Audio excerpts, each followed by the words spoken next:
Prince Harry's appearance on the 60 Minutes set reportedly unraveled into a far more chaotic scene than anyone working that day had anticipated.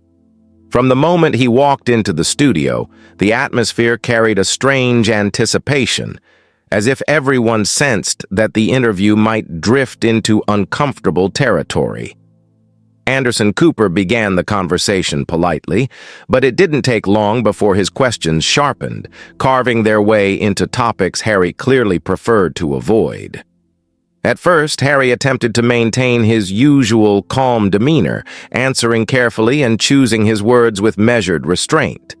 But as the questions continued to press deeper, his expressions tightened, his tone hardened, and an unmistakable tension thickened the room.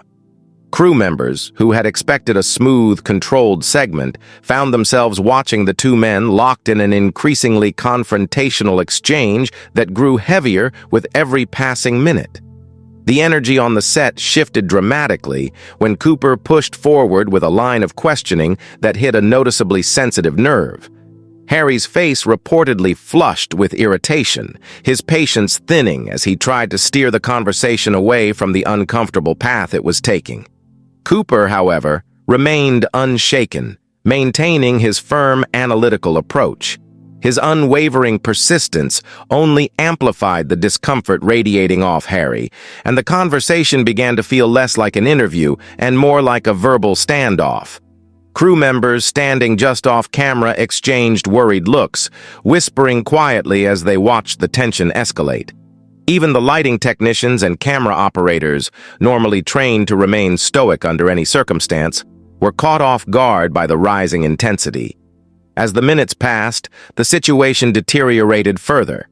Harry's responses turned short and clipped, his frustration bubbling beneath a thin layer of self-control. The air felt thick, almost unbreathable, as the two men exchanged increasingly pointed remarks. Producers hovering near the edge of the set started to step in closer, sensing that the conversation was dangerously close to collapsing into open conflict. The room grew so silent between each exchange that even the faint hum of studio equipment felt loud. The standoff had reached a point where everyone present could feel the confrontation teetering on the edge. Finally, the breaking point arrived. A particularly direct question from Cooper reportedly pushed the tension past its limit. Harry's reaction was immediate, sharp, visibly irritated, and unmistakably fed up. The shift was so sudden that producers didn't hesitate. They intervened quickly, signaling for the recording to stop and urging Harry off the set before the situation spiraled any further. Staff members moved swiftly but cautiously, guiding him away from the interview space and into a quieter backstage corridor in hopes of preventing the argument from erupting into something even more explosive. As Harry was escorted out, the studio was left in a stunned silence. Crew members stood frozen in place, replaying the moment in their minds, trying to piece together how a scheduled sit-down interview had transformed into such a dramatic meltdown. The tension lingered in the air long after Harry had exited the room.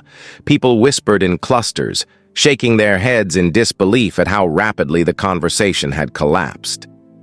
The incident became the immediate talk of the entire production team, who were left grappling with the unexpected fallout of an interview that had gone from orderly to explosive in a matter of moments. The encounter, though brief in actual time, felt immense to everyone who witnessed it. An unfolding drama that none of them had seen coming. What should have been a polished, professional interview turned into a moment of raw frustration, escalating conflict, and sudden removal that left the entire set buzzing long after the cameras stopped rolling. For those present, it became a story they knew would be whispered about in studio halls and editing rooms for days, if not weeks, to come.